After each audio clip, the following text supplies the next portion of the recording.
what's situated? Ready?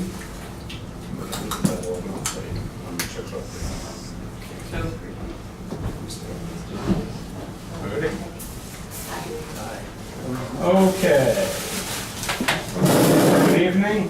This is the special March 4th, 2015 City of Emeryville Housing Committee meeting. Assisted listening devices are available. This meeting is called to order at 6:03 p.m. The meeting is being audio recorded. Meeting participants are encouraged to identify themselves for the audio tape before speaking. And we'll take a roll call at this time. Ed Trading. Here. Frank Jordan. Here. Ruth Atkin. Here. Christian Patz. Present. John Bowders. Present. Buzz Cardoza. Here. Sarah Harper. Chris Owen. Here. Vicki Sewell. Here.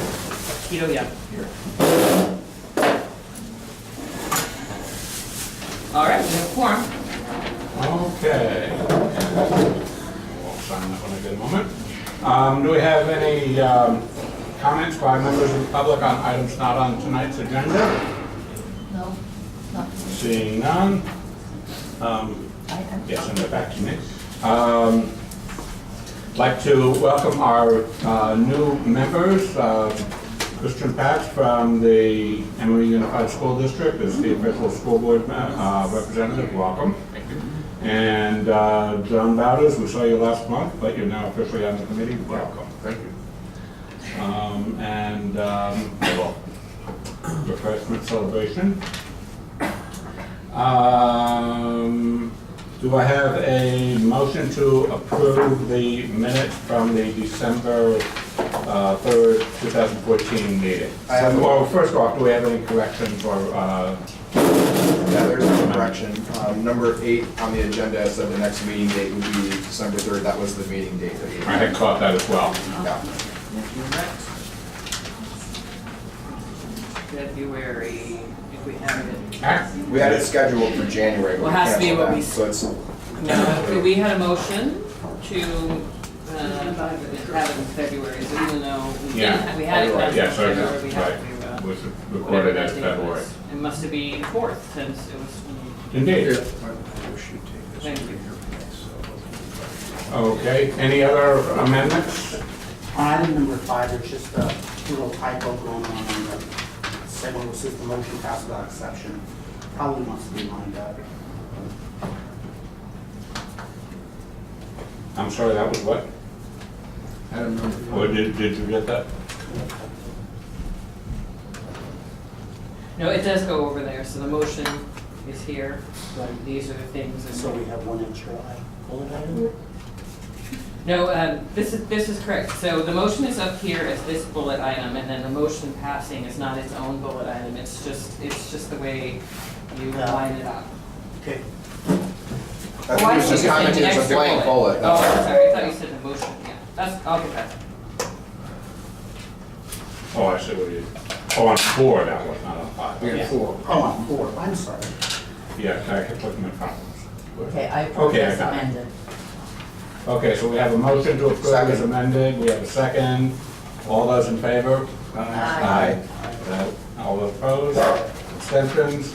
So be it. Number 5, action items, review of family-friendly housing design guidelines. And this Before was, we get started, John, I do want to say, I'm sorry, I'm looking at John. Before we get started, Ed, the 2015 rent and income limits did not come out. They still haven't come out, so that will be taken off the agenda item. The action item number B will have to Okay. be continued until next month, hopefully. okay, That's the tax credit allocation committees that are listed. It actually comes out of HCD, and they digest what HUD puts out, the income limits. HUD gets them from Department of Health and Human Services, then HUD creates incomes, and then they go to the state, and then the state does something with them, and those are the income limits that we use to set our rents and prices. And they haven't come out of Health and Human Services yet, so HUD hasn't gotten them, so normally we have them by now. So I thought I might get them, so I put them on the agenda. is there any prediction as to when they will come? We're assuming probably month by February. month. Next week. Right. That's what, the website says February still. Oh. Well, that's 11 months away. Yeah, so, yeah, any day now. So we only have one action item on the agenda. Okay, so plenty of time to talk about it. So hopefully people have had a chance to read through this and kind of digest it at least a little bit. And Catherine, if you'd like to lead off on it, or is this Diana good for this? Diana is going to make this presentation. Okay, So, I and welcome. Thank you. Good to be back. I want to begin with a design guidelines background. The City Council adopted the design guidelines in 2010, and the planning regulations require projects to conform to them or to their intent. The planning regulations bonus section includes points for units that meet family-friendly design guidelines. That's when they come into play. The existing design guidelines have a 2-page residential section, and it has one policy with 6 bullet points about family-friendly housing. So, not a whole lot. Yeah. So the policy context is, the City Council has now addressed the staff to address the bonus system, the unit mix, family-friendly design guidelines, affordable units, and ownership. So the council has approved a schedule of meetings to talk about all this, starting on Saturday, May 2nd, a joint meeting of the Planning Commission and City Council. And then you folks will be looking at it on May 6th. And then there'll be a Planning Commission public hearing and a City Council public hearing in June. So what we're talking about tonight is adopting these design guidelines to add to the residential section. While we were in the process of thinking about family-friendly units, we came up with some ideas, and we said those should apply to all units. So they're being proposed for the residential section, and to add a new family-friendly section. And because there's a little bit of a difference between what's required of family-friendly housing in the planning regulations and what our proposed design guidelines say, it requires a little amendment to the planning regulations. And I'll say more about that later. So the background for the family-friendly design guidelines is, way back in 2013, we came to you and to the Planning Commission with a draft. And the Planning Commission, an architect stood up and said, let's have another look at this, so they continued it. And then we had our Planning Commission retreat, which I think most of you went on. We went to 4 affordable housing projects, and that was very instructive. So it has informed the new draft. And we've had 2 architects look at it and comment on it for a little more, and we've also hired architect Arnold Amarella to draw some diagrams and to comment on the draft. So all that's been stored in, and so now the residential section proposal has some policies, some ideas that were in the draft family section before, having a transition space from the units to the open space, having a community multi-purpose room, having coats and linen closets in the units, and having closed sterilizers in the units. And then we've added, and this is the section that applies to all residential development, kitchen ventilation, and placing mailboxes for social interaction, and showing furniture in the plans. And we said before to maximize sunlight, but there's a little more from the architect about how to do that. Diana, going back, can I ask a quick question on the kitchen ventilation? Isn't that required by like state code or something like Isn't that? anymore. Really? Really? You're kidding. Wow. When did they take it out? Our building person told me. You mean you could just have the recirculating filters? Yes. Wow. Yeah, we want it to vent to the outside. Yeah. Absolutely. Yeah. I had more specifics, but we kind of wanted to Okay. have specifics.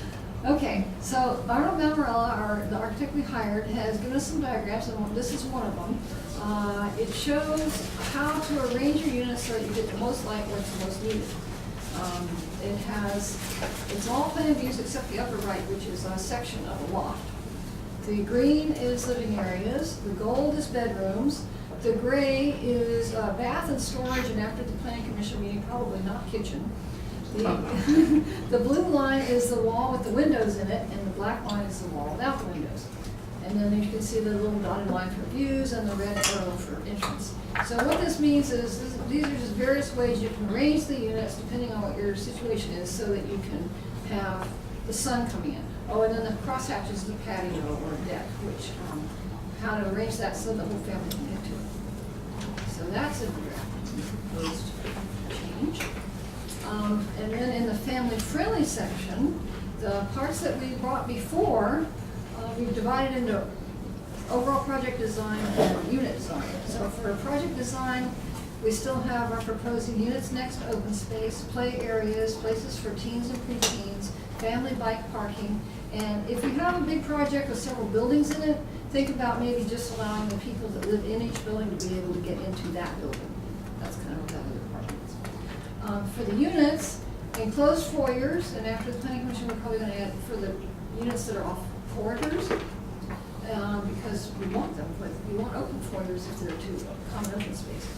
Windows on play areas, wide halls within the units for the children to play in, and places, parts of the unit that can change use as the children grow.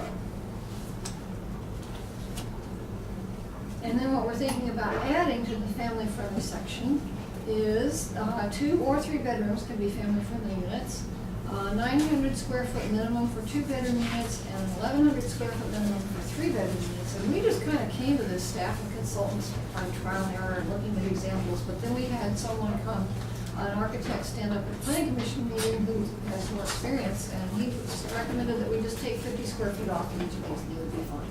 So we might do that. A variety of units, we want to make sure the language says optional could have flats and 2-story units as a way to do that. Convenient parking, and there's definitions about that. Laundry options, you could have it in the unit or a common area of various sorts. And how the units relate to streets and open space.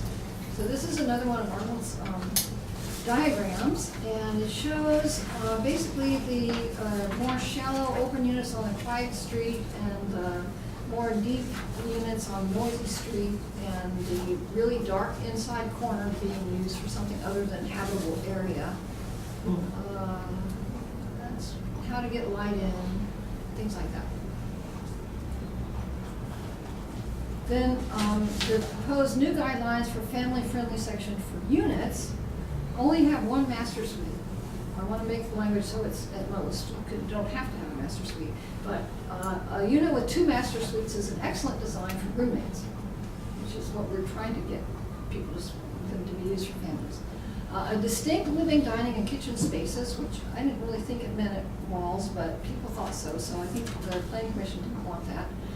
Soundproofing between floors and ceilings, a balcony, deck, or patio, which people wanted to have more flexibility about that. Our existing regulations require private and common open space, but you can trade out private open space for twice as much common open space. So the planning commission said, well, let's just use that, not have any stuff, not require each unit to absolutely have them. Indoor space for strollers and toys. Dining and living area, each accommodating all family members, and we can add and the dining table, and that would mean we didn't have to say distinct spaces. Each bedroom access to a bath without going through living areas, and windows that accept a lock so that toddlers don't fall out the window. So these are Mr. Mamaroa's, there's 2 slides of them, just examples of how you might do this in units. And so after the planning commission discussion, we might take a couple of partial walls out between the dining rooms and living rooms, so you have an example with and without. And also, the units all have laundry rooms, so that tends to make people think they have to have laundry room in the unit, so we might take them out. And here's some more examples. So there's 2 and 3 bedrooms, flats and stacked, and flats and 2-story, and then we also have a 4-bedroom 2-story. So we would need to change the regulations just a little bit, because the bonus requirement now says in order to qualify as a family-friendly unit, you have to have your kitchen, your laundry room in the unit. So we would just need to change that, because we're thinking that there might be other places that want to be given more flexibility. And not mostly what we're doing tonight, but to just start thinking about it. Unit mix, we got some census data. Emeryville's overall housing stock, including the single-family units, has 13% studios, 49% one bedrooms, 31% two bedrooms, and 7% three bedrooms. In Berkeley and Oakland, it's fewer studios, fewer one bedrooms, about the same two bedrooms, and a lot more three bedrooms. So I think what the council wants to do is inch the city somehow toward what the overall housing stock is, even though the reason Emeryville is like that is because it has a lot of big apartment buildings and condo buildings, and they tend to have more of that kind of mix. But the city just recently helped to build two affordable family housing projects, Ambassador and 3706, yeah, no, 3706 San Pablo, but it's approved. And they have a unit mix that's closer to what there is in the overall housing stock in Berkeley and Oakland. So it is possible to do that in a multi-family project. And in our research, we found out that, actually it was the attorney's research, Toronto has a 10% requirement for all new residential projects for 3-bedroom units. So that might be something to consider. Wait, can I see that slide? Yeah. Mhm. Okay, thanks. Okay.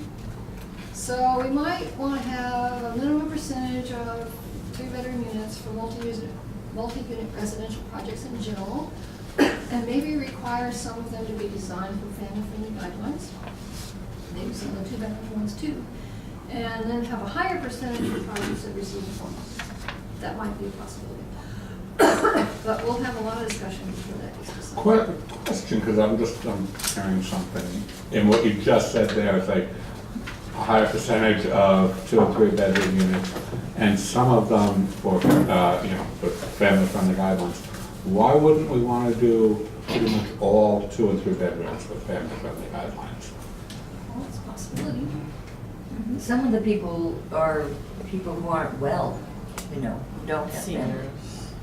people who have AIDS and other serious diseases, and they might Right. might have a caretaker, but they are in a studio apartment. Yeah, when I'm thinking, all 2 and 3 bedrooms being family-friendly, I'm not necessarily thinking locking it so that only families can live there, But the design. but have the design so that, 5 years, 10 years, 20 years down the road, demographics change, everything changes, the infrastructure is presumably going to be built for 20, 30, 40, 50 years. Why lock family friendliness out of something that's going to be around for 50 years? So that's a possibility. And there'll be plenty. Yeah. I don't know if you want to wait for comments on that issue until later.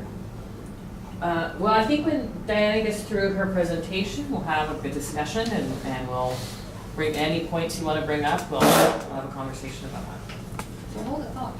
Don't forget. So what the planning commission said, which I've already alluded to a little bit, we want these kind of front units, but we do want them to get built. So we want to have balance and flexibility and show options. Specifically, let's not say you have to put the kitchens on the interior wall. We didn't really mean you had to, but we don't really want to say you should either. Let's reduce the minimum square feet, maybe what the architect suggested, 850 square feet for 2 bedrooms, 1050 for 3 bedrooms.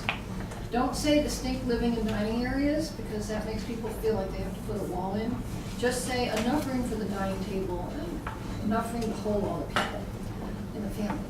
And show examples with and without a wall. Show some examples that have a great room. Specify that enclosed entry foyers are only required on corridors. Don't require a balcony deck or patio, let the regulations take care of that. Add a requirement for a storage space. It was in the draft we brought in 2013, and we took it out of this draft because we didn't see it in any of the affordable projects that we knew about. But the planning commissioner said, well, one of them said, yes, we would. Outdoor storage space. He said outdoor. Right. It's funny what we write and what I think I write and what other people think I wrote, so. What I think we were thinking was it didn't have to be in the unit. It could be, it could be in the basement, it could be in the garage. That's what I was thinking. Where we talk about having shallow units to get the most light in, we might want to say where feasible so they don't feel like they have to do that for all the units. And maybe call this design guidelines for families with children, because families doesn't necessarily mean children. And to tie this into the overall changes regarding bonuses, affordability, unit mix, and ownership, because right now, the regulations only, the design guidelines for family units only come into play when you're going for a bonus. So if we have requirements, does that change what we want to require, or what? So if it's all considered together, then it's easier to think about in context. So that concludes my presentation, and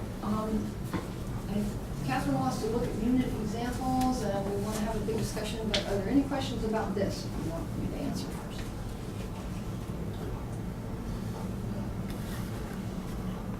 Can you leave that last slide up, actually? I think that's a great conversation. Yeah, because that's what the planning commission had to say about this.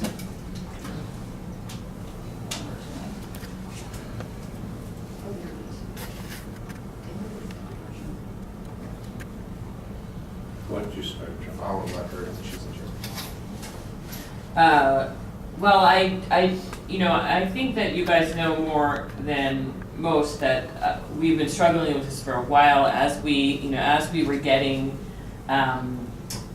proposals in for rental housing, because there wasn't a lot of rental housing built in Emeryville for a very long time, and then all of a sudden there were a lot of proposals for rental housing, and the two that are under construction right now, when I reviewed the drawings for the affordable units, the inclusionary units, a lot of stuff started to come up when you looked at the units, and we also, at the same time, we had been working with the school district to come up with some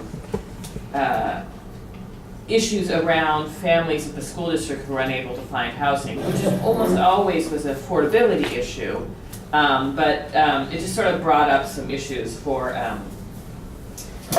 around the design. And as if you'll recall, we had the intern, Anna McCorvey, who came, she did a bunch of research, a research paper on affordable family-friendly housing. It was hers with both the design of family housing, but also sort of what sort of services affordable housing would need for families. And then that sort of has turned, that sort of started this whole process of really looking at the units. And then we've been going through this process of trying to reduce these family-friendly, or update the family-friendly housing guidelines for a while now. And one of the things that I have been doing, and I also want to mention that when we looked at the 3706 San Pablo proposals, if you recall, we got 9 proposals. Myself and Miru Desai were looking through all of them, and we actually had that family-friendly housing checklist, and we looked at all the proposals and we kind of graded them based on how family-friendly the unit design was, and that was also very interesting to sort of go through that process. And then we had the subcommittee who also did that with the 4 finalists. What you see here, these boards, a great deal of them are either designs from that process, from those 9 proposals, or some housing units that are actually being built right now in the Emmy and Park on Powell projects, and also 3900 Adeline. So I sort of pulled together all the drawings that I've sort of have come across my desk where there's been either been an issue or it's been, very successful in trying to get at the things that we're trying to get at. So that's what those drawings are. I've tried to make a note if it's all the dining tables are in green, so you can kind of see that sometimes people, during this process, we started telling people you got to put the furniture in so we can see it. And people put the dining room tables, and it's clearly just in the circulation. I mean, no one would actually ever put a dining table right in front of their doorway to their bedroom. And in other times, people have managed to sort of create this little L-shaped great room, and it's very clear where you might put the dining table or even a home office. I do want to say that there's a lot of discussion of family-friendly and children, but in fact, there's actually a fair housing issue with that. And I think it might be helpful to also talk about multi-generational families. So what is family friendly for children is also actually friendly if you have an elderly parent living with you and you have some of the very same needs. So my suggestion to sort of, when we talk about this, is not only talk about children, but also talk about a disabled family member or an elderly family member, and the idea of multi-generational families in households in these units. Is there a separation between affordable and market rate? In the proposals? Yeah. No. No, and to be honest with you, when we look at designs like we did, there's often rooms for negotiation, and when a proposal comes to us, we just got one the other day, comical. I didn't put it in here. It was the funniest design I've ever seen. We actually do sometimes hire consultants to work with those developers to try and redo the units in a way. And they've been using sort of our draft family-friendly housing guidelines, design guidelines, as a way of sort of approaching that topic. So it's not unusual for designs to come to us and just be, not at all reasonable. And then we sort of work with them. And the same is true with the affordable housing. There's always, one of these units is this random square unit, corner unit that's at Ambassador. Because I don't know if you remember, there's that weird sort of, right on the corner of Peralta and 36. There was that, those kind I like it. Sticks out a little bit. And so sometimes you just can't work it in with whatever, site design you've got. And so there's definitely room for negotiation and discussions and sort of, get out your trace paper and, designing and working it out. So, Well, the square footage that they had proposed on the other one wouldn't be acceptable to the agency which approves affordable units in the state for tax credits. maybe too big or too small? Too big. And that was called out by the Yeah. architect who spoke. TCAC would never finance a unit that had a minimum 3-bedroom of over 1050. Well, actually, our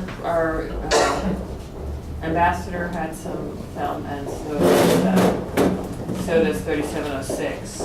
So, That's uncommon for sure. right, well, I think it's They wouldn't finance a unit that. They don't, if the 2-bedroom, usually the 2-bedroom is like over 900 square feet, this is 850, that looks fine to me, but yeah, 1050 seems like an upper limit for a 3-bedroom in a project, for getting tax credit financing. yeah, so the ones that at 3706 are larger, 3 bedrooms. They all utilize tax credits. Yeah, so Yeah. I think that, I don't think they've obtained it yet. Oh. no, sure, but the ambassador has, and ambassadors, some of them are bigger than that, but I think that it's more of an average, I think sometimes it's an average. It could be that it averages out per unit, so if you have a bunch that are below that, you can have 1 or 2 that are larger than that. Yeah. But if you set a standard for that, then it's But- not going to work. Right, and as I said, they don't always meet exactly the standard, they, and I Well, instead actually, of calling it minimum, shouldn't you just say an average unit per building of X or Y, if that's, well, the problem with doing the average is that what they can do is create these really beautiful, huge yeah, that's premium true. units, that's true. and then a bunch The of, palaces and then the Yeah. basement rooms, yeah. right, We exactly. came up with the idea of a minimum square footage because we were thinking about, it started with the dining table. How to get them to make sure there's enough room for the dining table and everybody sit around, everybody walk around it, still have enough room in the kitchen be sizable, and still have enough room in the bedrooms, like a little desk for the kids to study, and next thing you know, I said, well, let's just say the amount of square feet. Well, that's going to be more possible if you have fewer walls in there. Oh, yeah. And these plans that you drew out, have every room segregated. So we're gonna take walls out of some of those. Yeah. But I didn't realize that it could be a problem being funded. Yeah, that's tax credits are, and that went to one of my bigger questions or issues. So I mean, the bottom blue point is the best point on the thing. We're looking at design guidelines, but I think the council, one of its priorities, I've heard them say is, and you can correct me if I'm wrong, but it's been affordability and wanting to make sure that we make affordability possible and achievable. For And families for and children. And for families in particular. And one of the big challenges with affordability is it all comes down to financing it. And so when affordable developers build affordable projects like 3706, I mean, you know this, they have to cobble together all different massive amounts of financing gets cobbled together. And so one of the things that drives penciling out an affordable complex is a combination of adequate density to build the number of units required to get the amount of subsidy in to build it, but then letting those units fall within all the state and federal tax credit guidelines so that they all do get the financing. So that's the biggest thing. And so density is something that the city has had a recent conversation struggling with, but really for all affordable projects that are all affordable, higher density is what makes them work. You won't attract a developer to build a project if the density is below a level that won't allow them to actually get enough, leverage enough federal tax credits to make the project possible. So that's the challenge you have in making this work, is creating a proper balance that makes it really family friendly, right? So that we're not putting people in dog kennels, while at the same time making an urban setting like Emeryville desirable enough and financially feasible enough to actually construct one of these projects. Well, I think this idea of affordability, I think we really do need to do some separation on that, because if you have an affordable unit, in all likelihood in Emeryville, they've come for some sort of subsidy, and we actually have a lot to say then about, you know, it's more of it's very much a negotiation and a proposal and a counter proposals. When you get to the market rate units, no matter how they're built, no matter how dense we allow them to build them, they can charge whatever rent the market provides. And so I just think we have to be very careful when we start talking about affordability in these design guidelines to understand that with the 100% affordable projects, for the most part, it's a give and take, and it's a negotiation, and it's a, you know, we're working together, we're a team. Whereas in the market rate proposals, it's very profit driven, and even if we do, reduce our guidelines to make those units, you know, the densities that they want, there's no guarantee that those units will remain affordable, because they can charge whatever the market will provide. And I think Ed mentioned it earlier. I mean, what do we want as the market changes? What do we want our housing stock to be? And that's what we're really trying to get at here. It's not a, you know, if you build it, they will come sort of situation currently, but if people do want to come, you want to have the housing stock that you need for that population. And that's, you know, kind of, we're currently not in that situation. Well, you know, Ambassador Laundry had to get a security guard because their cars are so broken into. So family-friendly security guard. I would put that down there. In their cars are being broken into in the Around parking my lot? place, that Oh, on The the ones that street. are parked on all the street, or the ones, streets, all over the street, they're all parked in. but what about the ones that are in the secure parking lot? Are they also being broken into? They do come in during the day, people come into their parking lot during the day. But they like, good news is they all like their apartment sizes. I think their apartments are nice. The windows on the freeway side work. The aluminum windows on the Peralta side do not work. The freeway noise is driving them nuts, especially on the top floors. They don't like their paint job. When they clean the walls, all the paint comes off. They didn't put a subflooring under the rug, and the rugs are being destroyed pretty quickly now. They're filthy. They're beige rugs that aren't, somebody skimped on doing the rugs. So that's what I would say. Good paint job, good flooring, a little better flooring, you guys. They say you can't hear noise from the levels, from the top, but through the walls you can, but not, some, they did Right, good. and that noise is good on actually the- in our proposed. They did good on the level noises, but not on the side noises. They do like the 2 laundry rooms. They don't care that they have laundry in their apartment. They found that works well. They like whoever, I can't remember, I blocked their name out, the company that runs it, gives them a lot of parties for the kids. The, John Stewart. yeah, the idea of the garden didn't work. It's kind of a mess. 'Cause The they lower don't. garden? Yeah, 'cause they don't know what they're doing. But I suggest you not put it in the other ones, or go look at what's happening there. Yeah. Poor, not totally good ventilation in the hallways, you can smell the fish in the pot. That's exactly what our architect was referring to. Right, they say that you can really smell everything that's happening in the place. You know, when they're frying fish, you know it. So, those are the family-friendly things I'd recommend. I don't see anything particularly friendly in that Bassmer Laundry for kids. Even though there are a ton of kids there, I don't think Emeryville did anything for them. There's an Easter egg hunt at the community garden, that's about it. They play in the dirt then, but there's nowhere for them to play. They get to their parents get to take them down Peralta Street to look at the recycling center. It's about the good we did for them. So family-friendly? That's Well, what I mean, think. that's, Just but that is feedback about something that's, Ambassador. Yeah, I'm just telling you, they're in the community garden, so I get to hear their gripes and their positive things. They do like their apartments.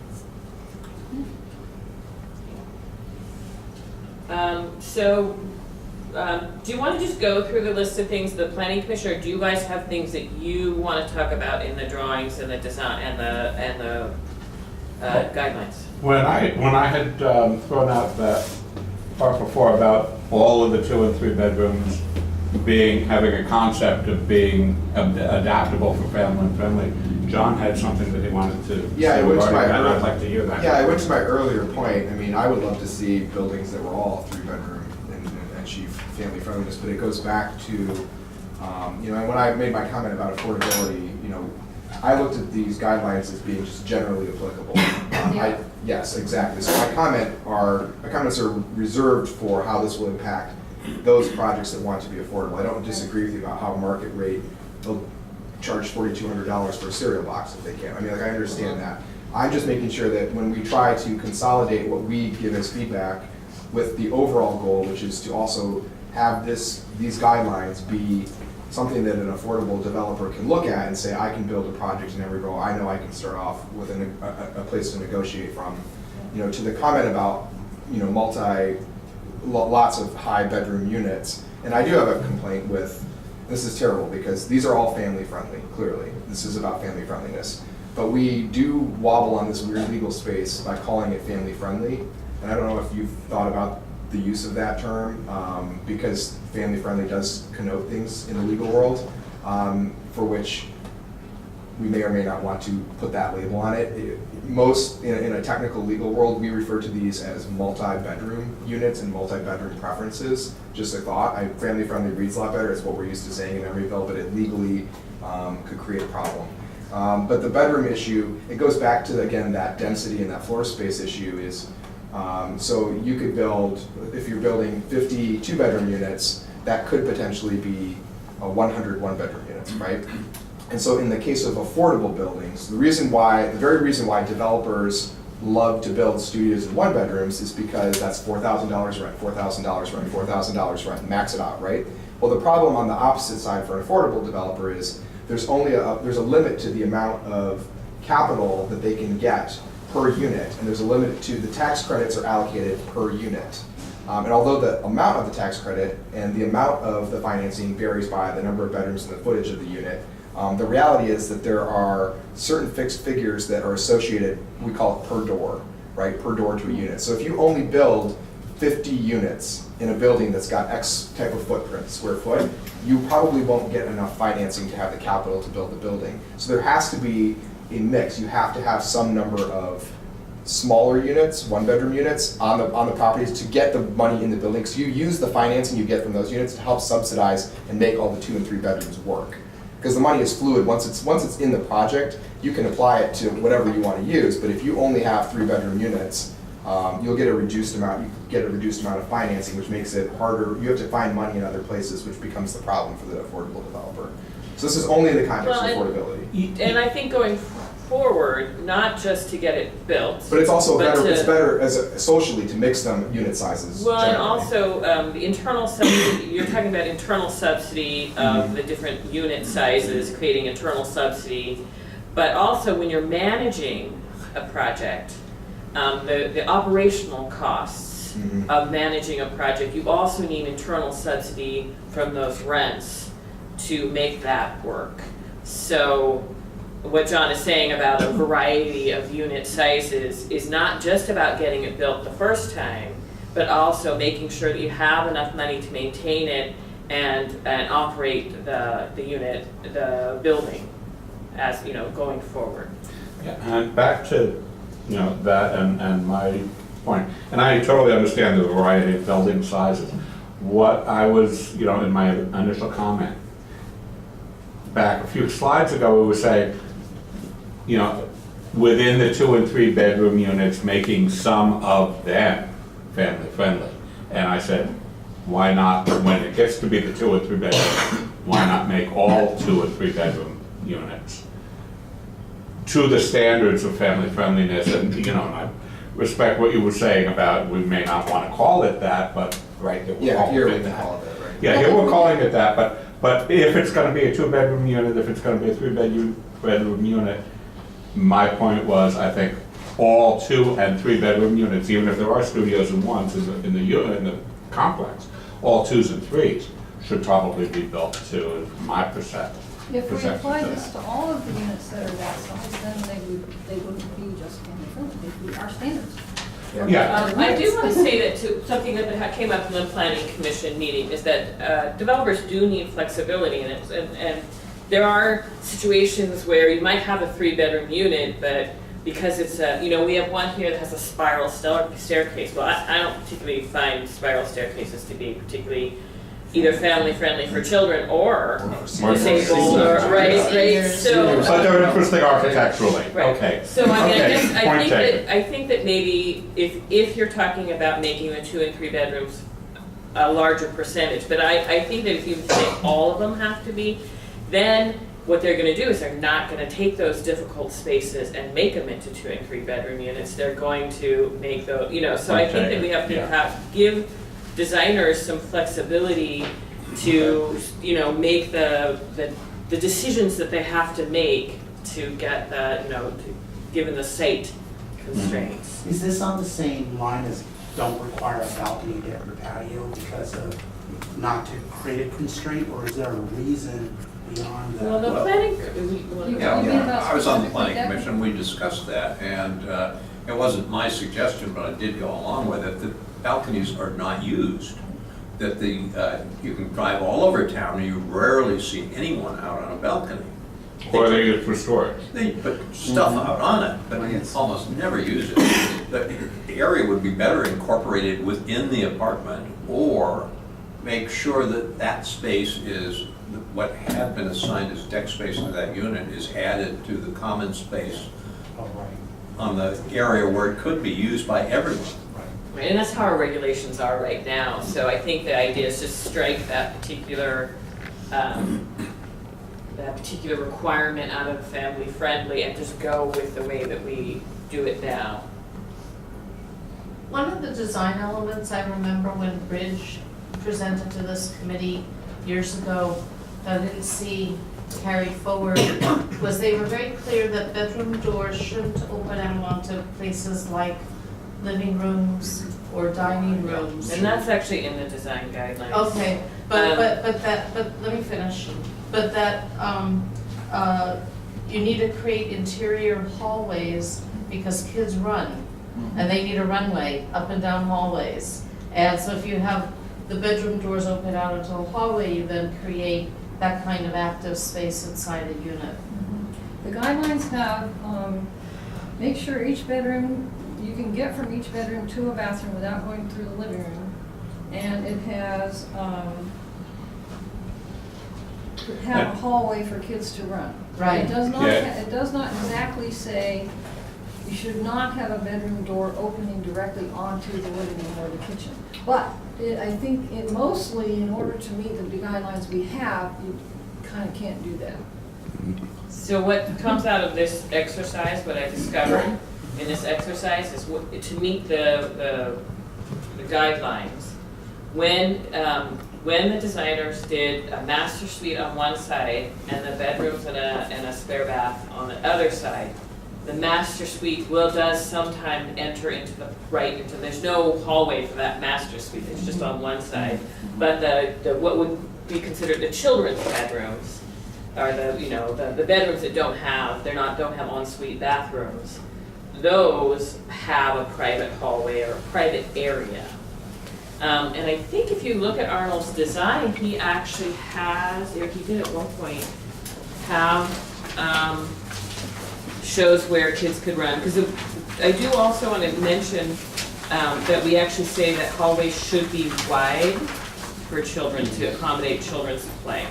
So where there are hallways, they should be wide, but I don't believe we actually say there has to be a hallway. Yeah, we changed that. We just say that, and you find one. Hallway should be wide, that's what we said. All right, so here's one. So not, you have to have one. All right, so here's a 3-bedroom, this is a 2-bedroom. And you can see here's the living room, here's the dining room, here's the kitchen, here's the entry. So this, from here on over, is the public. This is a flex space, and then these are the 2 bedrooms, and this is the bathroom. So it's not a very long hallway. But generally, if you do this idea of the bedrooms, the non-master suite bedrooms, not going into the public space to use the bathroom, then you get a hallway. And here's a situation where you don't. There's no hallway in this unit. This is a bedroom, and this is a bedroom, and this is a bathroom. And you can see that this person, when they want to go to the bathroom, was pretty private, right? Here's the entry, and here's sort of the great room. But this person, this bedroom, has to go all the way through the living room to get to this bathroom, across, the hallway. And so that, would not meet the guide I'll design. tell you, guidelines. that design, as much as I don't like it, is very feng shui. That's what we call the college dorm floor plan right there. Yeah. So here's another one where here's the entry. The purple is always in his drawings. The purple is always the entry. Public space, the private bedrooms, and the bathroom over here. So you don't get a huge amount of hallway, but you get some hallway. Here's a situation where there's no hallway, and this is essentially, even though the bathroom over here is, opens onto the public space, this is essentially kind of a roommate, 2 master suites. This is a full master suite, big closet, big bathroom. You enter, right at this kitchen, which is kind of weird. And then this one has a tiny little circulation space so that the person in this bedroom can get to this bathroom. But essentially what you've created is a roommate situation here, and there's no hallways whatsoever. You can see here there's hallways. This one doesn't have a hallway. This is another one of those, this is an ambassador unit at one of those weird corners. So the person in this bedroom has to go out and down around to the bathroom. This person has to go out into the living room to the bathroom. These are all 2 bedrooms over here. I do want to point out one of the things that we haven't really talked about that came up a lot when we did our review of the 3706 San Pablo proposals was that we would see unit designs where the 2, the 3, and the 4 bedrooms all had the same amount of public space. So this is one of the proposals. This is the public space for 1 bedroom. This is the public space for a 3-bedroom. It's exactly the same. So the living room, they just stuck a little round table here. No one would ever put it there. And kitchen for 1s, 2s, and 3 bedrooms are all the same. And what the design guidelines that we put in there was that you have to have enough room to everybody to sit in the living room and everybody to sit around a dining room table. Because I think we've talked about this before, if you don't really have room for a dining room table, then everybody sits and watches television when they eat. They don't talk to each other, they're not doing their homework, they eat more, it's a more sedentary, and they don't like, how was your day, those sorts of things that actually have, that we all know, have better outcomes for children if they have those sorts of interactions. It also creates a place for them to do their homework while the parent or caretaker is preparing food, and they can converse while that's happening. Anything else you want to say about those while you're over there? Yeah, let's talk. So we actually, some really, every single unit that we've had, we did not find one that was perfect in the proposals that we had, but we found some that were really, really close. There was just some, like this idea of the master suite entering onto the living room. Well, that's not ideal, but if you're gonna separate them on either side, then that kind of has to happen. Let's see. Here's a 3-bedroom, it's 1320. This was a proposal, this is at 3706. So you enter here, the public space is in this L shape. And that was the other thing that we found when we were looking at these. The most successful proposals that had, pardon me, spaces where you could almost guarantee that someone would put a dining table, the great room was slightly L-shaped. So that kind of creates this, that space for the dining table. So this is the kitchen here, and I do want to say that in all these designs, the kitchens are on the back wall, and the living rooms, bedrooms are on the window wall. We don't have a single example where the kitchen has a window into public space, which is something that came up in the planning commission. So it's very unusual. Oh, I do want to talk about 2-story units. One of the things that is in the planning guidelines, the proposed planning guidelines, is that there's not only the variety of sizes, studios to 3 or 4 bedrooms, but that actually some of the units have 2 stories, that not all the 3 bedrooms are exactly the same, and that all the 2 bedrooms are exactly the same, but there's a variety of unit types. So here is a successful 2-story project. You enter here, you can see again the public space is an L-shaped. This has a deck, public L-shaped. Then you go up these stairs. There's a half bath here on the ground floor. That's actually very important to have that. And then upstairs there's 3 bedrooms and 1 full bath. The bath here is tiny. That's very small. Oh, and that was the other thing that we didn't have in there that I actually would like a little feedback on. When we looked at these units, some of the bedroom sizes were very, very small, like 10 by 10. Is there, if we're going to do 3-bedroom units and 3 and 4 bedroom units, do we care about the size of those units? I mean, there is housing code that has the minimum size of bedrooms. They're not going to go below that. But do we have anything that we think about that? Well, I think 10 by 12 should be a minimum. So we have a lot in these that are less than 10 by 12. Really, do beds fit out? Well, they're like 10 by 11 for the most part, but yeah, we definitely have quite a few. I mean, technically, I think you'd want to just have it large enough for a queen-size bed or a king, and just because of some of the stuff that you have in these rooms.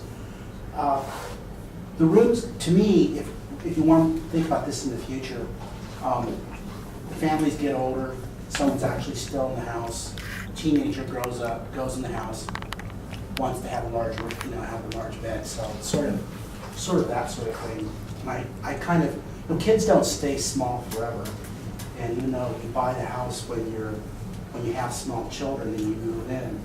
Geez, 10 short years there, you're not even a third way through your mortgage, One of the questions I have, you said there's no 2-bedroom, 2 or 3 bedrooms with 2 bathrooms?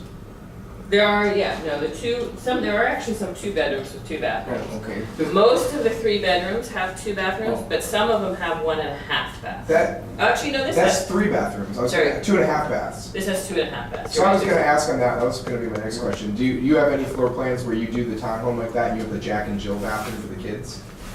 We haven't had that proposed. If you have 2 bathrooms upstairs like that and that little bathroom on the left looking odd, like manipulating the space so that it actually, the kids share the bathroom and it's not a public space, I'm just curious if you have those. We don't. That's something back where I'm from, like every house had a Jack and Jill bathroom in it, and I was just. They're very Jack and Jill? unpopular. A Jack and Jill bathroom is the 2 bedrooms, and the bathroom is between them, and both bathrooms open into it, but there's no doorway to the hall. So the kids have their own, like, my sister and I, we had a shared bathroom growing up, and we had our own bathroom, and you'd walk through the house, you'd never know there's a bathroom there. Oh. Yeah. The Brady Bunch had. And presumably both Brady of the Bunch. doors are blocked, John. Yeah, both doors are, you can go in, you can go in and Should know how to go in make and it. lock I've heard both that. sides. So I think the reason why people don't do that is that the door swing takes up quite a bit of space. They So you have a have pocket 2 door. door swings means that you have to have a bigger bathroom. Yeah, Or but, you you can have a know, pocket door. Pocket doors. Pocket doors. pocket doors is a great idea, Really? pocket doors is a great Is that- idea, Get your thing- especially if the pocket door is opening behind the closet in the bathroom, in the bedroom. Yeah, so, you know, quite a few of the designs had sort of bonus rooms, like little tiny, like places where you can put a small office or even a crib. Or like they had a playroom, this has a playroom, oh, that's a bathroom, sorry, where's the playroom in this guy? Did they put bathtubs in this bathroom? That actually, did we say something about We that? are Phil? requiring that there be one bathtub in the unit. Good, kids need Yeah, that. kids need that. Yeah. Kids need that. At one time, I think, you know, in Ambassador, in the 3-bedroom units, they actually tried, they took out, they made them 1.5 bathrooms in the 3-bedroom units. And, you know, we asked them to put them back in. Good. You know, you gotta have at least. There are big families there. Yeah, you gotta have 2 places. If you have a you know, a 4 or 5 person household, it's probably better to have 2 places that you can bathe. Well, I had a comment on something we haven't touched on, I don't know how much time we have, but, the washing machines, balconies is a space where people always argue, and I agree balconies are not used spaces. In fact, developers hate them because they cost a lot of money, and they throw them out there, they eat up 20 square feet of what could otherwise be good common space or space inside the unit. But the other one is washers, and there is and on the I don't know for market rate development, it's probably a little different, but on the affordable housing side of things, there's often a perception that every unit should have a washer and dryer in it. And I think anybody who grew up in a home or a single family home would think that that makes sense.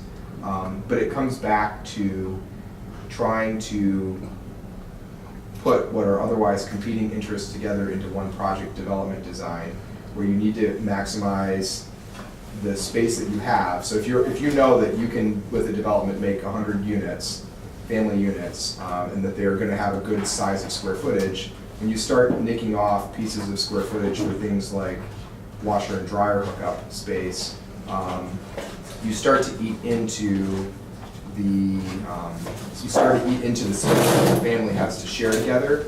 And while there's clearly something to be said about not having mom with 3 kids lugging downstairs baskets of laundry, I think a better use of common space is either between tiers, having like smaller laundry rooms as opposed to like the laundromat style room where there's like 20 machines going, you know, and all the kids have to be tied to outside that room because mom is washing clothes for 3 hours there.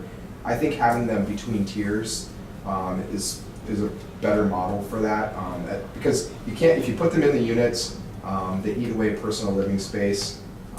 Although they're more convenient, we would all like them as a modern amenity. They're just not practical for affordable development, at least in the long run. And so there's been for a long time, we always just had the laundry room. And I really loathe the concept of the laundry room, and for a lot of reasons. But I do think that giving people like more remote access is important. There's a better middle balance, I feel like. So let me tell you about some of the ways we approached that in the past. So at Ambassador, there are 2 laundry rooms at 2 different levels. Good. But in the, I think 2 and 3 bedroom units, there is a space for stacked washer dryer, small, and you can only use the washer and dryer that are leased. You can lease, so you can make a choice as a renter to either use the laundry room, or if you feel for your family, you know, and this is really an issue when you have, you know, not just children but disability. Sure. You can lease the units, and it's not a huge space. It's, you know, it's Well, pretty it's probably small. less than 9 square feet. It's probably a closet. It's probably a closet. It's essentially it's Yeah. like the front closet there, the front linen, the coat closet You don't even sort need of a size. door on it, you can just have it open.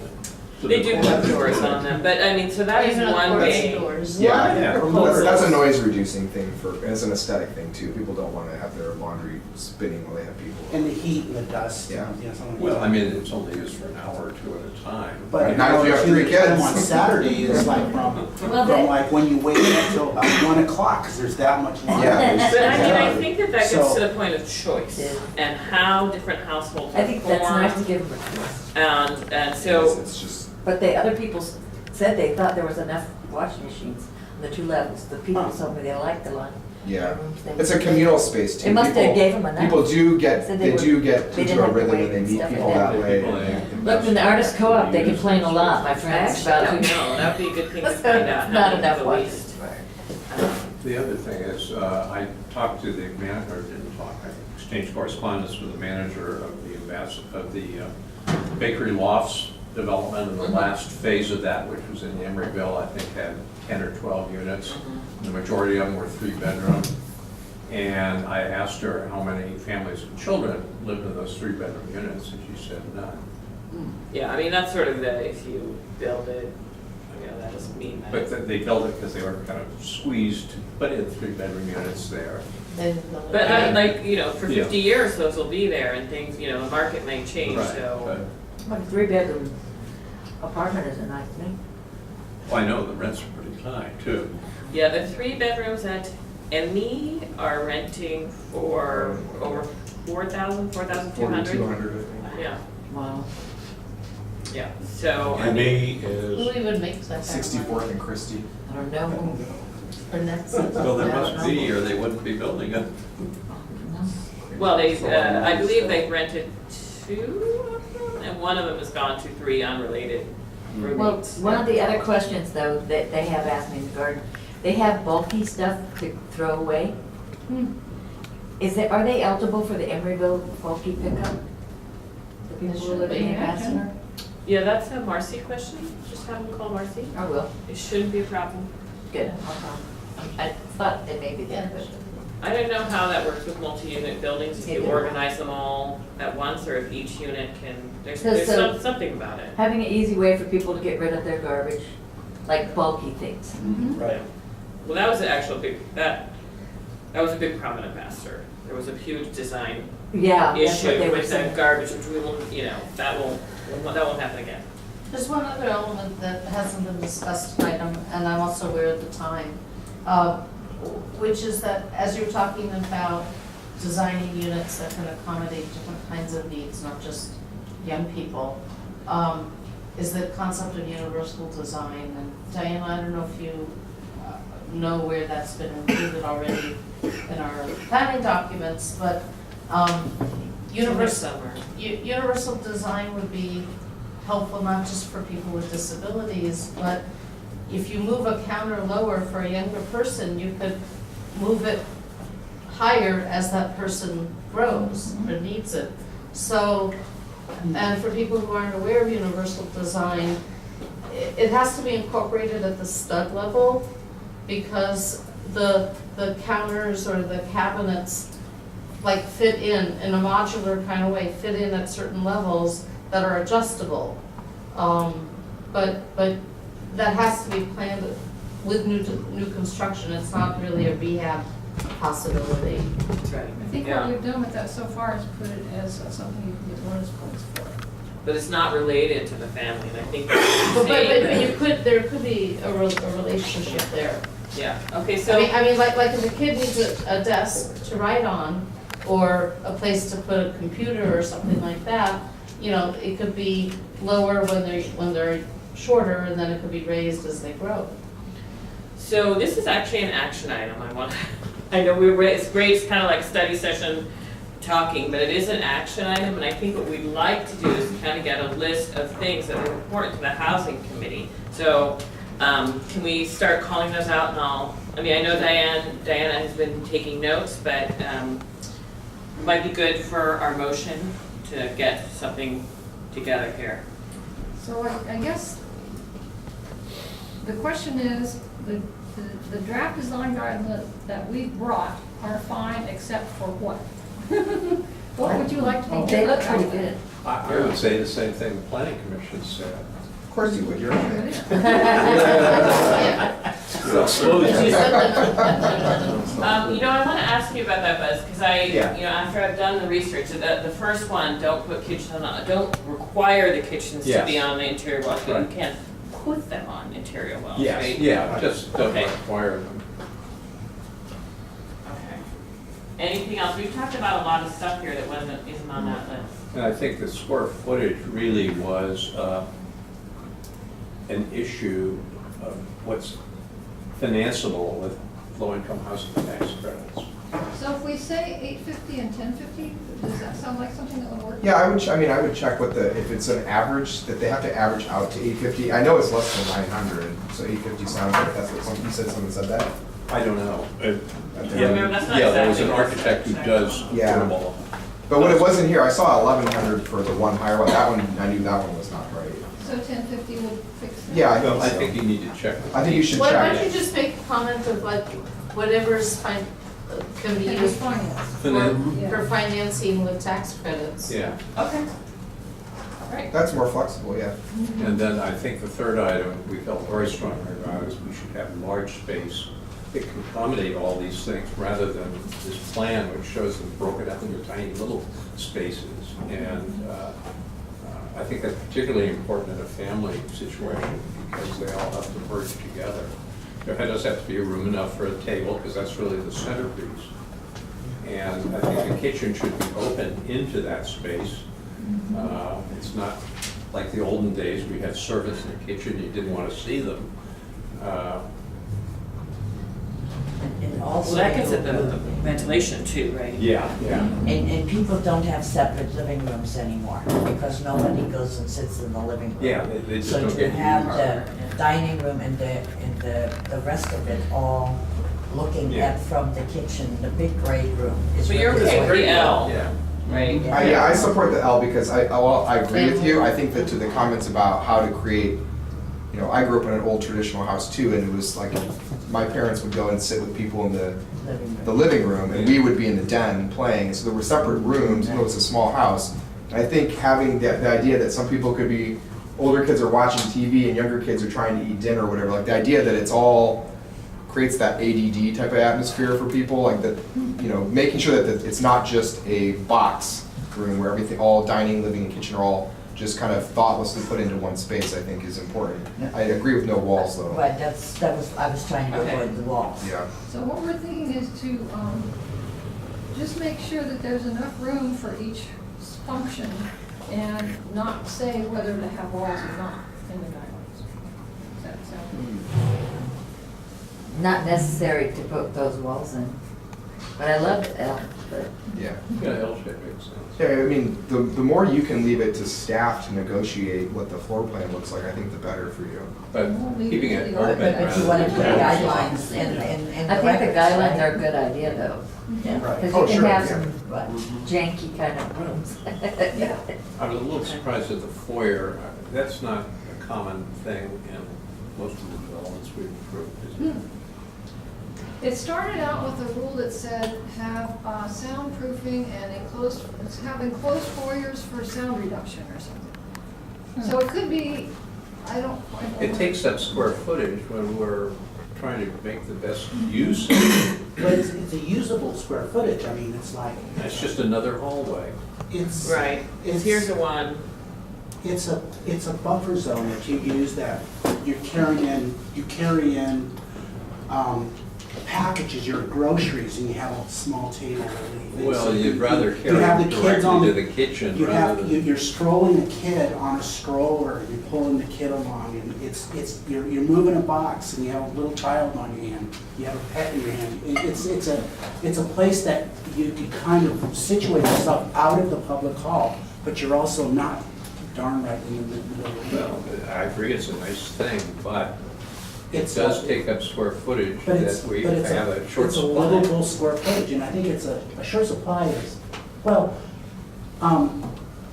So far, we've only acquired, we're sort of, after the planning commission's thinking about only requiring enclosed foyers for units that are off corridors. okay. But most units are off corridors. Yeah, I thought it was near, off public space. We wanted like if your unit is off of the courtyard, you wanted some transition space from your, Transition space, but not So necessarily. it's foyer. off public spaces rather than corridors. yeah, I think that's what it Okay, was. so it got turned around here. Okay. Yeah, I think that's what, wasn't that it? Yeah, that's what I thought. Yeah. What was I gonna ask about this?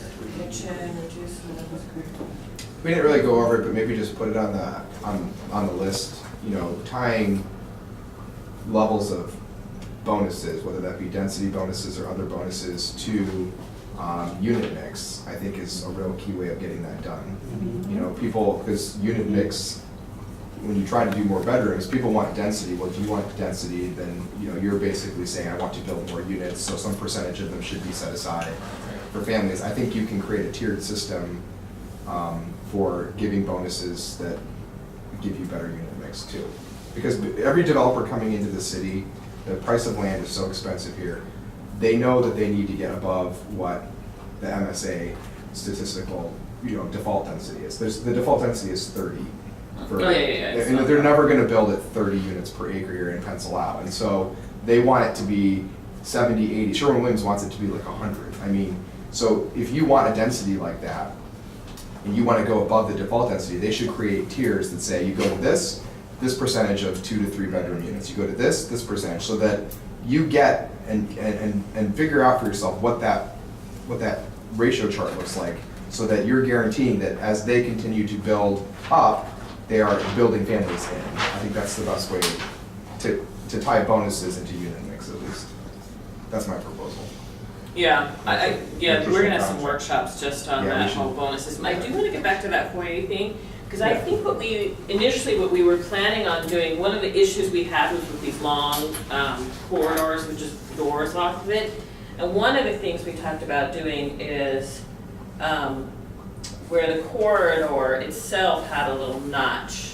Yeah, that would make the corridor more interesting too. And then, you know, you could even put like a plant here, or, Yeah. you know, some, Well, there's no light, but, there's no, well, no, sometimes there's a light here. no, I mean, there's no natural. Yeah, Plant. you know natural light. So I don't know if that's somewhere, isn't it? Didn't we talk We about had that a somewhere? guideline about defining the unit entrances through the use of light and Yeah. articulation. Yeah, we talked, this is the articulation thing, and then the light thing was, if you had a door, sorry, I didn't do that right, let me start again. If you had a doorway and then another doorway, along the hallway. Oh, and that was the other thing, is didn't we have something where we didn't want the doors right across from each That's other? right. Each other, right? Yeah. Is that design guidelines? Yeah, you do call it Staggered. Staggered doors. But then we talked about, even if you don't do this notch thing, you can actually do something where each, you know, at each, there's a light that sort of shines Yeah. into that area that has a directional light. So, or even like sometimes they have little sconces, Right. sort of things. So, I feel like that's in there somewhere, but maybe it's in Is the the regular staggered design. door in there? I remember reading that about Put it in there. windows, Yeah, I saw the windows. but I didn't Buildings that see it face- about the doors. They're staggered oppositional windows. So Yeah. That's nobody's really good. looking out their living room into someone else's living room. Yeah. I don't and saying, understand why you "Oh, would stagger doors. I don't know why you want to Honey, stagger doors. do you not have Watergate? Do you No, look I in- mean- and do you look into your neighbor's door when you No, open? our doors are all across from each other. and Oh, not that's a kind of problem. fun. Do you get to know They each the other same well? way in Watergate. huh? Watergate is Yeah, staggered. I mean, Yeah. You're so rarely going in and out at the Yeah. same time, and if you do, you know the neighbor anyway, Right, so I it's don't not. see a problem. I can see the windows being staggered. Yeah. you know, Okay, but so- not the doors. I like it. So you didn't do that at Pearson's house? Where are we on this, guys? I On mean, doors? Well, just on this whole hallway thing, what do we want to say? What did we actually say? Remember? I'm sorry, I don't have a copy of the draft guidelines with me. But I think one of them says that we should define entrances to units using articulation, lighting, and. well, I think it can be done, they're redoing the entries at Watergate, and they're very handsome, the way they've been redone. You can And, even change your ceiling level a little bit. yeah, and also a panel with your number and a light above it, Yeah, and, It's like 1,500 bar. oh, materials, Yeah. I think we said. Yeah. And that's beautiful. A material, oh, that's right, yeah, okay. We didn't talk about the common space. We only talked about The units, the All right, units. well, can we go back to the slide where you talk about common space? common space. well, do you want to finish going down this? All right, list sorry, first? sorry. The- Where were we? Oh, storage space. Well, balconies, We agreed, right, that we're just gonna deal with that. Add, the storage space, this was the other weird, the foyer thing was that I think we said something about storage space for strollers inside the door, or what do we do have a say? guideline that requires a storage space for strollers and toys inside the house, near the Is- door, I think it says. Is that a coat closet or what would that No, be that's not the called? same as a coat closet, it's kind of like a foyer. Yeah, it looks something like this, so you might have a coat closet. Alright.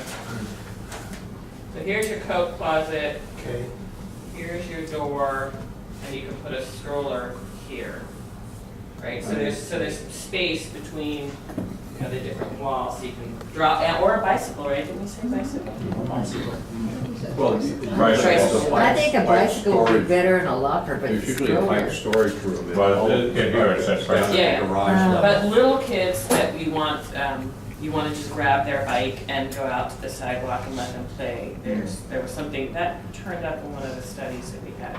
Do that any little of these kids affordable developments have that? Do any of them have it? Does the Astor have it? I've never seen it. I mean, it's, again, taking up. I've never seen storage that. space. I see strollers though. As far as the stroller goes, it's only used for 3 or 4 years for a Yeah, child. I've seen And And there's a tricycle. I never seen a There's tricycle. car That's right. seats, there's Then there's a bicycles, skateboard. Yeah, skateboard. Just a place to drop stuff. And then when So you you're go in old, the door. and then when you're old, it's the rolling cartridge, the Right. cart thing, so it's not, you know, you're not really. It's the walker when you It's get the it. walker. Then it's the walker. And then the wheelchair, you know, so So, there's a, doesn't go away. There's something for most stages of life. right, all right, so, but what else do we say about storage? I think we said we have to have a linen closet, or you have to have a coat closet? Well, that would be lovely, yeah. A We should coat have a, closet, a linen closet, and a pantry. okay. All right, so that's good for storage, you guys? Yeah. Oh, I love All right. that. Yeah, That if could those be are a all 2 or required, 3 yes, bedroom that's unit, good. but not a 1 or a studio, certainly. I mean, No, these are for the family-friendly Family-friendly, large. yeah. This is for the large. The larger. Well, If larger you ones have have 3 ones bedrooms, you need that qualify as linen closet. family-friendly. At least Right two down. bedroom kind of stuff, so. Okay. Put the bed. What about this design guidelines for family? We've been talking about it a little bit, and I made a suggestion that I thought it should be multi-generational household, something more general. You had a suggestion? Multi-bedroom means 2 or more, and that's what we're calling family. Calling it families or families with children there's the Fair Housing Act, section 3206 of the Fair Housing Act says a family includes a single person. And so you just don't, I mean, it sounds crazy, right? But it's intended to prevent discrimination against seniors, literally. It's a back way of preventing somebody who's not quite senior age, but is unaccompanied and lives by themselves. And so it's in that definition for that reason, among others. And so if you call it families, but then you say it's designed to be 3 bedrooms, it looks, on a legal level, it looks like it looks conflicting. I don't know that you'd actually ever be sued over it in guidelines. I'm just putting it out there Considering it's as, just design guidelines. yeah, what's that? Considering it's just design. I agree, and so I'm just saying, I'm putting it out there just as a helpful comment that if for some reason you were concerned, you could call it multi-bedroom, guidelines for multi-bedroom units, and it doesn't have any connotation of familial status. I don't know that it So, matters but in if the it were end. design guidelines for multi-bedroom units, then it would apply to all multi-bedroom units. Which Which Ed is what thinking this is might be a anyway. good thing. Which is what this is. Yeah, but then I heard, you know, that some have design challenges like the spiral staircase and stuff like that, so, Yeah. you know, We can't I say agree that that's a children point friendly taken, units or but, something. Yeah, I mean, you know, it's coming to that balance, it's coming to What It's- about that. child-friendly units? That's Well, even but then more. I think that might. yeah, go I mean, back well, to- I mean, no, children, I just, the word family is the word that you have to be careful of. I don't Yeah, know well, that. that's familial status. If you say children, you get into the familial status. Yeah, I know, I don't know that I don't know that it's a good question for the city attorney, whether in draft guidelines it will create a legal consequence. I don't know that in guidelines it He will. said no problem. I don't think in guidelines it would, but I just wanted to raise it, because if you use it and you start referencing it in other things, because it is in guidelines, you want to reference it, then you kind of, depends on where you put it, right? So that's just, So it's really child-friendly units. Mm-hmm. If it's That's legal. short and sweet. Well, you could say child/senior friendly, or child/disability friendly, I mean, because in a sense, like we were Well, talking all earlier. units that are serviced by an elevator have to be handicapped adaptable. That's by law. Oh, yeah, right. So that's really not an issue. That's right. Do you have one there about that they need to have a laundry room, a linen closet, a coat closet? That's in there, yeah. It's in there, It's okay. in it. We're looking for sort of either greater specificity or changes you wanna make. Did we So- go over the balcony issue? Yeah, we're done with the balcony issue. Isn't that kind of So needs- Diana, kind of can you should go to storage? the, Common area. common area Let's see. slide? It's pretty close to the beginning. Well, this is part of it. Guidelines for project design, that doesn't really have much stuff. Here, we have play areas, gathering spaces for teens and preteens. That has to do with common area.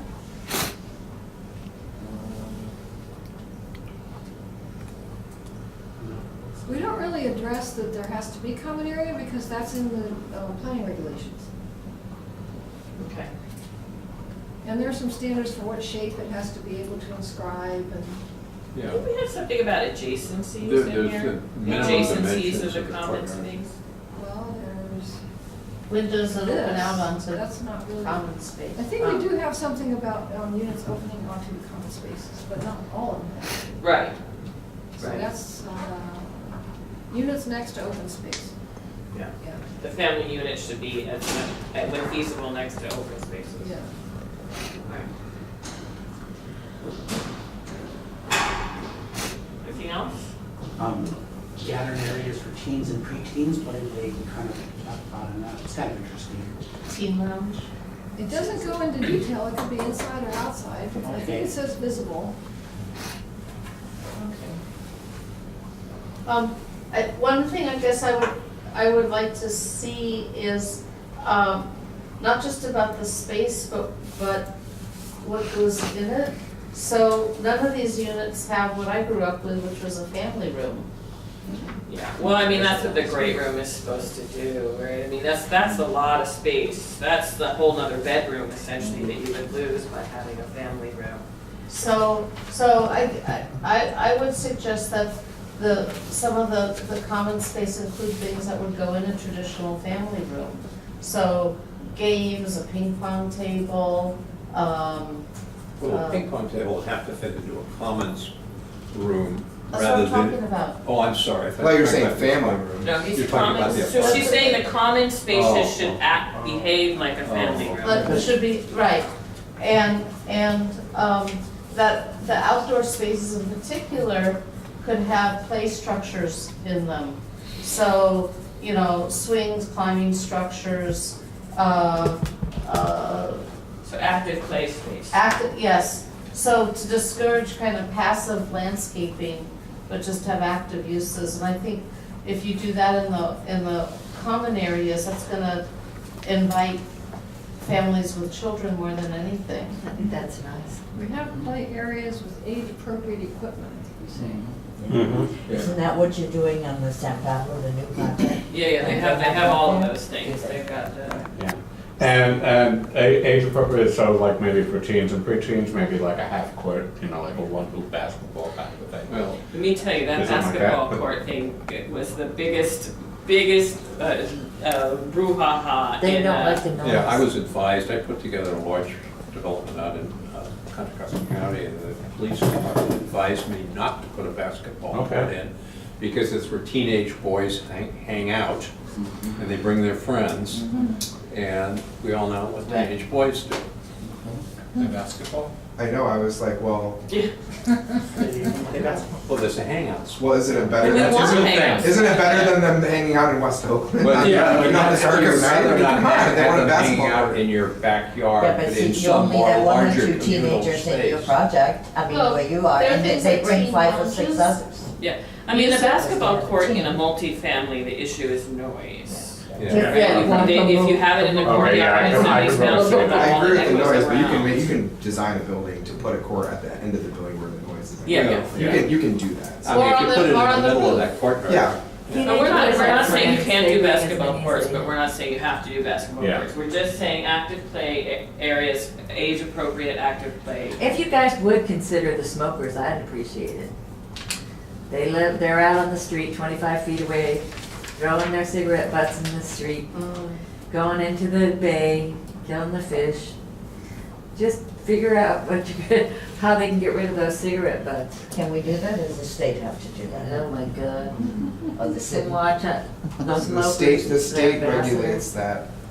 Do The they? state regulates smoking smoking illegal. spaces. But does anybody else have any input about the family-friendly common areas, child-friendly common areas? Well, I totally agree with, having age appropriate and equipment and things like that. And I'm thinking back to the one at 65th Street Apartments, I think it's called, or I can't remember what it's called anymore. But Courtyards. 65th and Hollis, right there, the Starbucks is in the corner down there. Yeah. And that was built while I was on the planning commission, and I lobbied so hard for a child's play area, and the child's play area is probably no bigger than this table. And has like 2 pieces of equipment on it, and yeah, I was so disappointed when I saw that. Yeah, I mean, it's just, so we need to, they need to not just give lip service when they do Well, stuff like that, but Ambassador really do doesn't it. have one. Yeah. Yeah, well, I mean, I really pushed hard for it in that one, and then when I saw it, they gave lip service, yes, we're gonna do it. And then they did like the absolute less than minimum Ambassador- possible. No, in the lower Ambassador courtyard. Laundry doesn't have, it's It not does. school, that's the nearest place for kids. No, the lower courtyard has a top lot. The lower courtyard, down by that laundry room. And then Master, Yeah, Do it's the- small, but it's there. That's okay. Do the current guidelines provide a minimum requirement or some baseline standard for having units that face the child-friendly areas? So one of the things, for me, like a lot of people, a lot of developers will build the laundry room adjacent to the child-friendly area, right? Because it's a natural place for mom doesn't have to leave the kid in the unit, mom can go do laundry, child can play at the same time, mom can be within reach of laundry. But I also just feel as a safety issue, especially since buildings are very rarely like that, where they're completely courtyarded off on an interior courtyard. They're usually open to the public in some capacity, like the courtyards are. Having outside entry for those courtyard-facing units, or having a greater number of units that face the courtyard have common spaces. They're common spaces, the floor plans facing the child-friendly areas, so that you always have Right. a higher Exactly. number of eyes focused on the child area. For me, is a public safety issue. This is what I think Commissioner Tan, is that her name? Yeah. Was getting at when she wanted the kitchens to be facing the courtyard instead of living Yeah, rooms. kitchens are hard to do. Kitchens traditionally, like that was how homes are built, is that we always have the kitchen is in the back of the house facing the backyard where the children are playing, because traditional homes, mother always was, mother, right? It was always the one in the kitchen. She was always watching the kids play, right? But that's Backyard. that's how we built it for generations. And in multifamily structures like this, people don't like to be in bedrooms that don't have windows. And you don't want to have the bedroom that has a Can't. weird little tooth in it. You can't, it's not a bedroom legally. You don't want the little tooth that sticks out the window in it. That's like, because the kitchen is sitting next door, right? And so making sure that you have at least living space or some of the common space is really wide open to the common area, or that units, have ground level units, instead of having an interior corridor, have an exterior doorway, so that there's some sort of relationship between the child space and homes, I think is good public safety policy. So what this says is situate as many family-oriented units as possible adjacent to open spaces designed and landscaped to create active play areas and opportunities for gathering and quiet respite. And then it says, provide exterior play areas that are safe and visible from major spaces in the homes with age-appropriate equipment. Yeah, the first part of that last one was kind of what I was getting at. yeah. Okay. I don't think we came up with a solution to the name. We came up with any, I think the city attorney should decide that. yeah, but everything else it seems like we have here. So it looks like we're looking for a motion. Do we want a So motion this will come back to? to us again. It'll come back to the planning, no, it won't come back to the housing committee. It said on May 6th, I heard thing, May 6th is Well, coming. there's this whole package of things that are going to go to a joint meeting on May 2nd, and then back to here on May 6th. So it does come back. So I guess this will be part of that. Okay. But I think the idea is that this is pretty well done I think at we that want to take point. this back to the planning commission before that. Yeah. Well, we're having a joint session with the city council.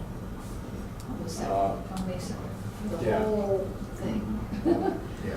The design guidelines might come to the planning commission before that. So on my thing here, it says that we are looking for a recommendation that the city council Well, that was, should this be amended, city council and planning commission? Yeah, or- we're having a special meeting on a Saturday morning Okay. to just go through this issue. so No, I- if the planning commission had made a recommendation to the council, then you would be adding to their recommendation to the council, but the planning commission continued it. So right now, we're just recommending to the council. Well, we always just recommend to the council. Okay. We ignore the planning commission. Okay, I should remember that from when I was there. Don't you know, we were both there. Right. Okay, so do we have a motion that will incorporate our recommendations So- added? Well, Okay. just to be clear, what are we recommending? I think that, that we look at universal design, tying universal design to the family-friendly, the same list of things that the planning commission, had, except don't require the kitchen to be at the back, but allow it to move around. Check on TCAC rules for unit sizes and just tie our unit sizes to the TCAC. Can I amend that too? That Uh-huh. one, just TCAC and select. Oh, yeah, okay.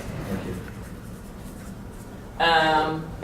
That instead of saying that they should be distinct spaces for the dining and the living room and the kitchen, that it should allow for enough room for each function so that the number of people in the household can sit in the living room and the dining room can accommodate the number of people in the household, and that the spaces relate to each other. Okay.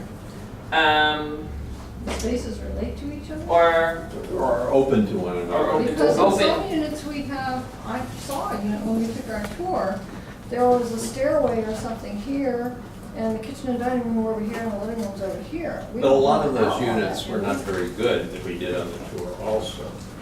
I was thinking we wanted to give them flexibility, Well, not don't require know. a great room and not prohibit it. I guess, I mean, I think this is an ideal situation. If they can't do it, you always have the leeway to grant them waivers on that sort of thing. I mean, it's not. Yeah, the guidelines, they're not carving Yeah. stuff. They, But- the planning regulations say you have to meet the design guidelines, or you have to, if there's some of them you don't meet, you have to show that you meet the intent of them. Oh, okay. all right, So so let's go back to that Can we one. revisit that one and do the rest real quick? So that- Okay. So we agree. the issue of the foyer, we took that out. This is actually not related to this. This is Yeah, a later okay. discussion. We didn't get to this. Common space, there should be common space in the unit that behaves like a family room. We'll wordsmith that. I don't think we'll say family room, but, you know, that has activities that families create. That was, A recreation. Multi-function room, recreation. You said, that's not in the unit, you just said in the unit. oh, sorry, in the Common project. space in the project. that Right. looks Well, like we the- do the- cover that. Yeah, that's, There's a room in the overall residential guidelines, it calls for community, multi-purpose. The ambassador one works really well. Yeah, so we have, I guess we already have that, and we wanted to add something to the play space that said active, I think. Is that, what, you read that one, is that okay the way it is, or do you wanna? the active place, that was the mayor's comment, I think, was the Yeah. active play space requirement. Mine was ensure that we had ample language to promote public safety in the child play area. Like, But you're fine with the way it's, Yeah, I mean, I think it's, I would like to see it separated from the piece it's currently in. It says, because it has a whole bunch about like child play toys or something at the end, like that it, Well, stop there's- separating it out. Right now, there's two, which may also, one is situated as many family oriented as possible adjacent to open spaces Okay, that are designed landscape to create active play areas and opportunities for gathering and quiet respite. And then there's provide exterior play areas that are safe and visible from major spaces in the homes. with age-appropriate equipment. Okay, yeah, so I guess I would just, I'm being technical, I would just take the age-appropriate equipment, I would make it its own separate guideline thing, that's all. I think having one that's just public safety is important. All right, we will make a note of that, we'll But that's see just, how it that's just my works, I think, suggestion, I won't comes hold it out. up. Okay, so really, the only changes besides the wordsmithing issues is tying universal design to this. Not to require the kitchen to be on the back. To check on SIDLAC and TCAC rules about unit sizes. That there needs to be room for each function, living space and dining space needs to be enough room for the number of people in the unit, the supposed number of people unit, and not requiring walls. And then we're wordsmith the common space, and we're fine with the community rooms right now, which is what we have been talking about. So it's not a lot of changes. And we're okay with the quiet street and the noisy street concept, which I really like. Where on the noisy street, you would want to have your unit more deeper, and on a quiet street, go for the length and more exposed. I think that's really. How about when it's a noisy street? Yeah, then that's an That's issue. where you put your, That's what the ambassador- Triple pane glass. It's on the noisy streets. We'll get a special plan. That's a highway. Yeah, it's called the ambulance company. That would be on the Peralta side next to the freeway. Okay, are we, so Okay, you had a motion? so, I make a motion to be. Okay. I'll Okay. second it. okay, so we have a motion, we have a second. All those in favor? Aye. Opposed? Abstentions? Okay, pass it All on. right, did you write down who made the motion? I need that in my minutes, thanks. Okay, so the motion was Buzz, the second was Chris. Okay, so that's done. B, we were holding off till next month or whenever they get to them. Staff comments? Catherine? I do want to mention that the committee structure is going to the planning commission, I mean, the city council on March 17th, I believe, so. Karen said this Yeah, so there is some discussion about how committees work, and there is a proposal that this committee meets every other month. And here's a, I think that, so we'll end up like, if this was our meeting, our standard meeting, then we'd have to have a special meeting in April because the income, we need to get the income stuff, out as soon as possible. So, I just wanted to let you know that the committee, there's some discussion I about think that this. sounds civilized. We generally end up about having 6 meetings a year. Anyway, That's right. it's just not every other month. And then we Yeah, can always sometimes, call a yeah. special meeting if we need to. Yeah, so that's probably what will happen. Okay. And I believe the proposal also is that there won't be council representation on the committees anymore. Oh, really? Because they They don't don't want to do Not all of it. them, just some of them. They probably go to so many This one. meetings. This one, yeah. Is that what it means? No, that might be right. Yeah, that makes sense. No, I think it's on all of them. No. No? I thought there was Well, there the were different five types of permanent meetings. committees, all the like transportation, public safety, there was like 5 I thought Public there works. was. That's different. But those are the city council Yeah, meetings. that's what I said, but they were committees, they were on the list. Yeah, yeah. I think that's great not to have them here. She says now that they're gone. Then you can open it Of up. course, this is the mic is still. She might be very tired after working all day. Yeah. So, and that's my only comment. And the only other one thing I want to tell you is that the ME project had their lottery. That is 29 units of very low income housing, and there were 700 applicants. I believe that when they get through it, there'll probably be about 500 eligible applicants for those 29 units. And we're still, Park on Powell, we're still getting people into those units. Where do you expect that unit to be completed? ME? No, the Park on Powell. Park on Powell, let's see. Park on Powell should be done. The temporary certificate of occupancy is actually being held up by the park, the situation in the park. So as soon as that's done, then I think they'll start leasing up. Otherwise, I think it's done. So, Sidewalks still have to be put on Powell. Yes. Well, No, well, that's phased. One of the buildings is done, the other Yeah, one is right. not yeah, quite yeah, done so yet. one, Yeah. the Doyle Street Doyle Street building one's done, is yeah. very, very close to Yeah. being done. Okay. The second phase, I think, is probably 3 or 4 months out. It's, when you drive by it, you can see Yeah, it's it's- pretty, it's still got a lot going on Lots of there. good here. Yeah. All right. Okay, so, Catherine, Deanna, did you have any comments? Nope. Thank you for your Okay, comments. member comments? Okay, no other comments, I think I got some more script like I did for adjourning.